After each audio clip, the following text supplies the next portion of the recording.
ሰላም ጤና ይስጥልን ውድ ያዋጭ ቤተሰቦች ከአዋጭ ዜና ጋር ጌታውን ታደሰ ነኝ አብራችሁን ቆዩ።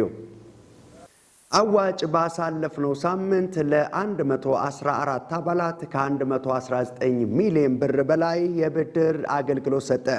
አዋጭ የገንዘብ ቁጠባና ብድር ህብረት ሥራ ማህበር ባሳለፍነው ሳምንት ከሚያዝያ 4 ቀን 2017 እስከ ሚያዝያ 10 ቀን 2017 ዓ.ም ድረስ ባሉት የሥራ ቀናት ለ114 አባላት ከ119 ሚሊዮን ብር በላይ ብድር መስጠት መቻሉን የህብረት ሥራ ማህበሩ ሳምንታዊ ሪፖርት ያመላክታል።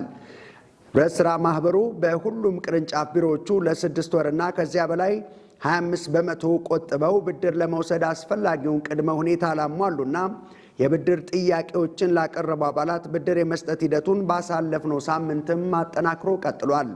በዚህም ከ114 የብድር ተጠቃሚ አባላት መካከል 8 በመቶዎቹ የማህበራዊ የብድር አገልግሎት ተጠቃሚ ሲሆኑ 59 በመቶዎቹ ደግሞ የትራንስፖርት የብድር አገልግሎት ተጠቃሚ መሆናቸው ተጠቅሷል።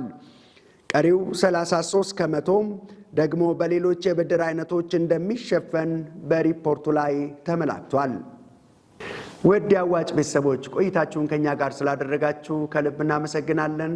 ሰላም